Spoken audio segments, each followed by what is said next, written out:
Between 1969 to 1972, NASA, the American National Aeronautics and Space Administration, allegedly flew 6 successful manned missions to the moon, where they did everything from playing golf to speeding around in a dune buggy to receiving a live phone call from President Nixon. In reality, when examined in depth with a critical eye, however, these staged events are found to be nothing but a monumental hoax perpetrated on a gullible and unsuspecting public. 1.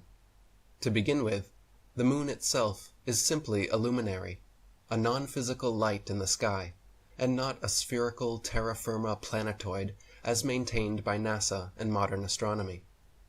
On clear days, you can see for yourself, during a waxing or waning cycle, the blue sky through the moon.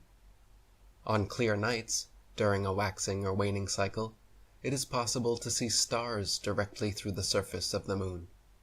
And during each new moon, the moon completely disappears from view and remains invisible for that one day per month. Even members of the Royal Astronomical Society have time and again recorded their confusion at being able to see stars directly through the moon.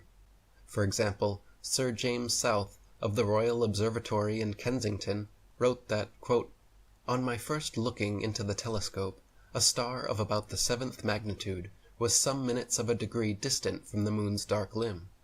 I saw that its occultation by the moon was inevitable, but the star, instead of disappearing the moment the moon's edge came in contact with it, apparently glided on the moon's dark face, as if it had been seen through a transparent moon, or as if a star were between me and the moon. I have seen a similar apparent projection several times. The cause of this phenomenon is involved in impenetrable mystery." A star occulting a crescent moon has long been a popular symbol of Islam, was the symbol of the Ottoman Empire, is found on the flags of Algeria, Azerbaijan, Libya, Malaysia, Mauritania, Pakistan, Singapore, Tunisia, Turkey, and in the coat of arms of countries from Croatia to Germany, Ireland, Poland, Portugal, Romania, Sweden, Ukraine, and the United Kingdom. Nowadays, however, thanks to decades of NASA propaganda, people believe against the evidence of their own senses that the moon is a physical terra firma planetoid capable of walking on. 2. Basic physics proves that not only has man never flown to the moon, but that the entire concept of a vacuum of space is impossible. NASA and modern astronomy claim that the Earth's atmosphere spins perfectly along with the Earth up to an indeterminate height where it allegedly meets the vacuum of space. Anyone who has punctured an aerosol canister knows, however, that a positive pressure system adjacent to a negative pressure system must have a solid barrier separating them, or else they will equilibrate. Furthermore, at ground level, this spinning atmosphere supposedly travels around 1,000 miles per hour and increases in speed with altitude, so that by 250 miles high, where they claim the International Space Station orbits, the atmosphere and everything in it are allegedly traveling a ridiculous 17,500 miles per hour, the speed of a bullet. This means the astronauts in their rockets were traveling faster than a speeding bullet when finally they popped out of the Earth's spinning, pressurized atmosphere and into the non-spinning, non-pressurized, non-atmosphere of the vacuum of space. Even if they could somehow survive such a transition, once in the supposed vacuum of space, it would be impossible to continue steering, because all propulsion systems require the air in the atmosphere to push against. In a vacuum, there is no such counterforce, so all propulsion, rather than sending the rocket forward, would instead send it spinning wildly and randomly out of control. In recent years, NASA has attempted damage control regarding this issue by now claiming that the moon is actually still within the Earth's atmosphere, but this doesn't change the fact that they stood by this impossible claim for decades. 3. The amount of radiation claimed to exist in space, especially through the so-called Van Allen belt, was far too strong for the astronauts' flimsy suits. Starting at an altitude of 1,000 miles up to approximately 15,000 miles, NASA claims there exists a deadly band of radiation that would kill or seriously injure anyone passing through in a matter of minutes. One Russian study stated that the amount of radiation present on the moon would require astronauts to be clothed in 4 feet of lead in order to avoid instant death. John Malden, a NASA physicist, said they would need at least 2 meters of thick shielding around them at all times, yet we see them on film bouncing around the moon in their 2-inch thin suits.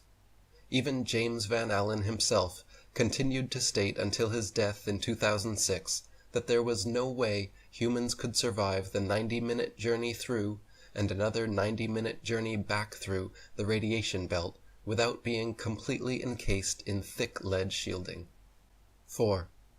Temperatures on the moon supposedly range from 279 degrees below zero during the nighttime, which is far colder than even Antarctica's coldest winter, and up to 243 degrees above zero at lunar midday, which is hotter than boiling water. NASA claims their special suits were fitted with both heating and cooling systems, but nothing which could come close to withstanding these incredible temperatures. The suits were also supposedly pressurized to keep the vacuum non-pressure of space from bursting their blood vessels, but they clearly have deep creases and wrinkles all over. Astronauts in true pressurized suits would look like the Michelin Man, bubbling out and very inflexible. Also, it is impossible for the Kodak film in their cameras to have survived these extreme temperatures without melting or freezing. 5. In images from Apollo 11, Buzz Aldrin can be seen wearing different color gloves and different length boots in pictures that were supposedly taken within minutes of each other. For example, in photo AS11-40-5873, Aldrin is wearing high boots and dark gray gloves. But just 2 pictures later, in AS11-40-5875, he has changed into smaller boots and white gloves. If Buzz was really in the vacuum of space in a pressurized spacesuit, he certainly would not have had time or reason to depressurize and repressurize his suit just to make these fashion adjustments. 6. None of the Apollo missions brought any extra studio lighting with them on the lunar lander, so the sun should be the only light source on the moon, and in all pictures taken there. In this case, the light should only come from one direction, and all shadows should be cast in the opposite direction. However, in dozens of official NASA photos, there are shadows being cast in up to 3 directions simultaneously, often at up to 90-degree angles, which can only be the result of multiple light sources not present on the moon. For example, in Apollo 14 photo AS14689486, the shadow of the lunar lander in the background is being cast at a drastically different angle from the rocks in the foreground. 7. Many pictures purportedly showing the sun, as viewed from the moon, are clearly just studio spotlights, and not the sun. Apollo 12 photo AS12466765, for example, after computer enhancements, reveals a large light bulb in the center of the sun. After being thoroughly dissected by many researchers, NASA actually removed the high-resolution version of this image from their Apollo gallery. Apollo 11 photo AS11405935 also shows a conical spotlight effect extending from a light just out of frame that is clearly not the sun. 8. Several Apollo images show a defined separation line where the ground meets with what can only be a studio backdrop. If they were actually filming on the moon, the ground would seamlessly meet the background, leaving no such dividing line. Furthermore, when analyzed side by side, dozens of images reveal that NASA reused the same backdrops time and again on what are alleged to be completely different areas of the moon. The contours of hills, mountains, and valleys align perfectly when superimposed upon one another. For example, Apollo 15 image AS1582-11057 shows the lunar lander set against a very unique and distinct mountainous backdrop, which, when superimposed over image AS-15 82-11-082, aligns exactly, but with no lunar lander, and a different foreground. Another example is Apollo 17 image AS-17 143-21-972, showing a mountain in the background with a clear foreground, while image AS-17 136-20707 shows the exact same mountain, but now with several large rocks and boulders appearing in the foreground. There are dozens more examples of such repeated backdrops being used over the course of the Apollo missions. 9. Computer enhancements of many NASA images reveal photo manipulation and evidence of studio trickery. For example, as the Apollo 17 lunar lander lifts off, photo AS-17 151-23201 shows a clear shadow being cast on the ceiling of the studio. Similarly, Apollo 14 image AS-14-64-9089, when yellow and blue are subtracted from the chroma scale, shows what can only be studio lighting reflecting off a black background. Another Apollo 14 photo, AS-14-66-9306, shows shadows of reticule crosshairs suspended in air over a print underneath, proving it doctored and not an original as claimed.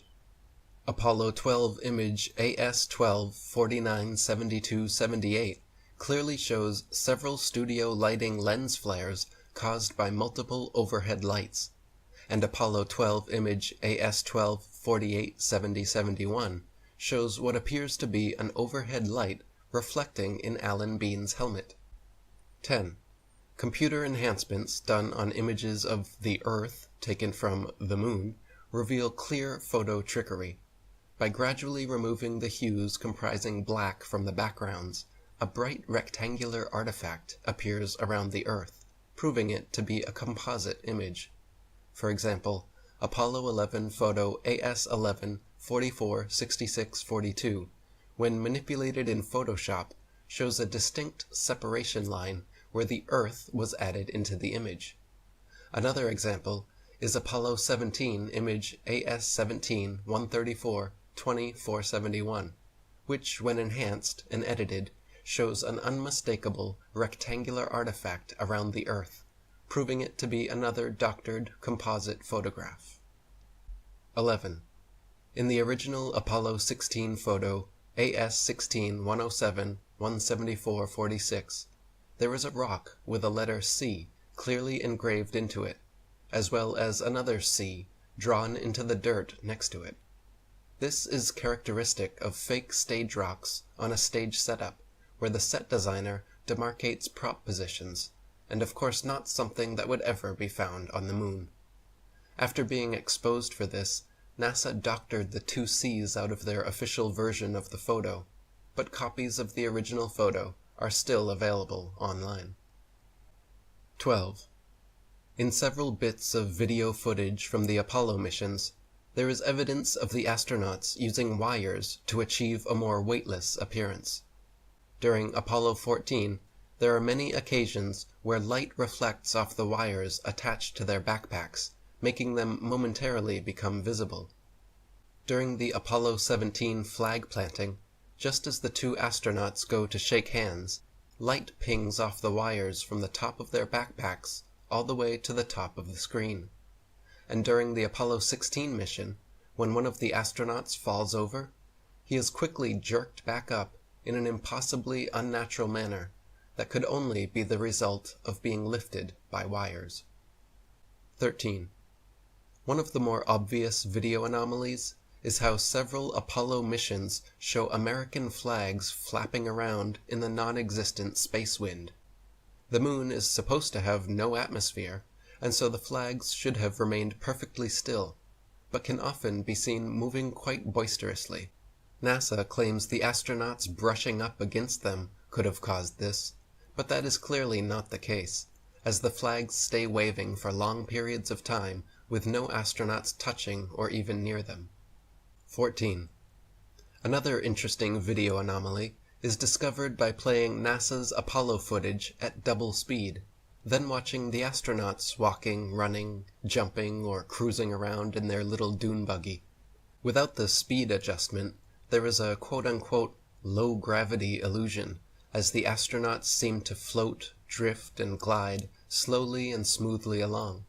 But once they are seen at 2 times speed, it becomes clear that they are in quote-unquote normal gravity, walking, running, jumping, and cruising at normal speeds.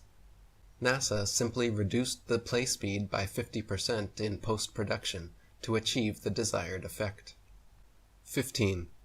Another glaring mistake is that none of NASA's images or videos show stars in the background as they should. Just complete blackness, likely because exact star maps, as they should appear from the moon, would be nearly impossible to fake accurately. The testimony of different astronauts on different missions, in their autobiographies and interviews, just muddies the waters even more, some of them bragging about the, quote, astonishingly brilliant light of the stars, and others saying that they, quote, don't remember seeing a single star while on the moon. Such inconsistent testimony, and the fact that none of NASA's moon pictures feature any stars anywhere in their appropriate positions, is yet more strong evidence of studio fakery. 16. Any sovereign-minded, critically thinking adult that honestly examines NASA image AS11 405922 of the Apollo 11 lunar lander supposedly on the moon will see a pathetic 1969 attempt at creating high-tech looking equipment using flimsy construction paper, gold foil, Scotch tape, and metal shower rods. The idea that the piece of junk shown in this official NASA photograph flew to the moon and back is so ludicrous it's laughable. Most unbiased viewers would assume your average high school art class could construct this contraption without much struggle. But official NASA spokesman and astronaut Don Pettit assures us that actually this 1969 technology is so advanced that even with their multi-billion-dollar yearly budget, they cannot for the life of them recreate it now. I'd go back to the moon in a nanosecond, Don informs us, but NASA destroyed that technology, and it's a painful process to build it back again. Apollo 11 mission controller Harold Loden was quoted saying, "The skin on the crew cabin was very thin, and that was all done because of weight saving. If you really took your finger and poked hard at it, you could poke right through the outer skin of the spacecraft. It was about the thickness of 2 layers of aluminum foil." Project manager Thomas Kelly concurred, noting that the skin, the aluminum alloy skin of the crew compartment, was about 12 1/1000ths of an inch thick, equivalent to about 3 layers of Reynolds wrap that you would use in the kitchen. And Apollo astronaut Jim Lovell said, "Whenever I saw a model of the lunar module, it had these rigid sides and really looked strong.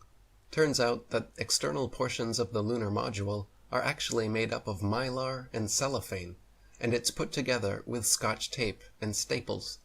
We had to have pads on the floor because if you dropped a screwdriver, it would go through the floor." 17.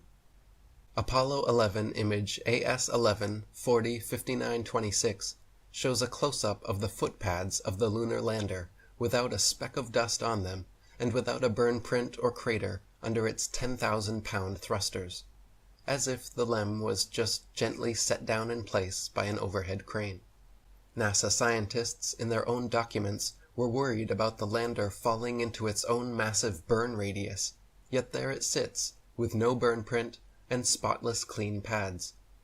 Even the astronauts' boot prints made deep impressions in the ground, but somehow the lander's thrust of 2,500 newtons left not a trace, no blast hole, and no dust on the pads. 18. During the Apollo 11 mission, Richard Nixon made a historic phone call from Washington, D.C. to Neil Armstrong on the moon, showing both men live on split-screen TV. AT&T Archives states that the call, quote, went from the Oval Office in Washington, D.C. to Houston, where it was routed into space via mission control through the capsule communicator. Even with today's far superior telecommunications technology, and at far shorter distances, there is a necessary delay, at least a few seconds in both directions. Yet when Nixon and Armstrong spoke, there was no discernible delay whatsoever. 19. Another solid proof of NASA's lies came with examination of the many supposed moon rocks given to museums the world over by Neil Armstrong and Buzz Aldrin. Shortly after Apollo 11, private investigator Paul Jacobs reported asking the U.S. Department of Geology head whether he had examined the moon rocks and if he could verify their authenticity, to which the geologist simply laughed and insinuated that people high in the U.S. government knew all about the cover-up. More recently, in 2009, curators at Amsterdam's Rijksmuseum investigated their moon rock personally given to them by Armstrong and Aldrin in 1969, only to find that it was actually just a worthless piece of petrified wood from Earth.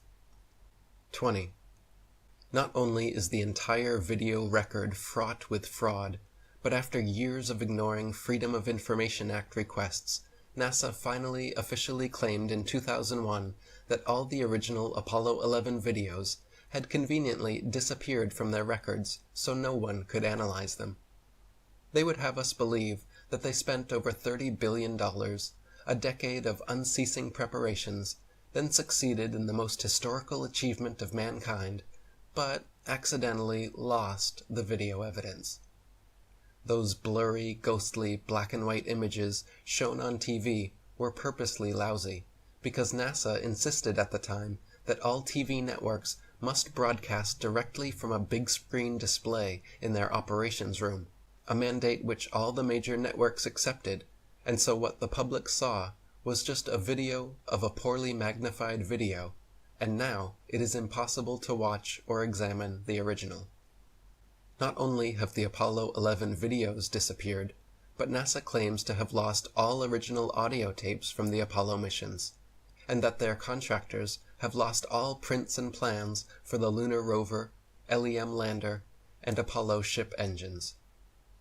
This is no different than a school child making excuses about a dog eating his homework when asked to show proof.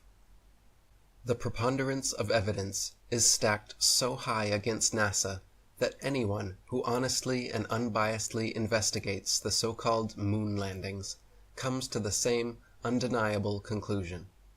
All of the Apollo missions were faked on Earth, using a variety of Hollywood trickery.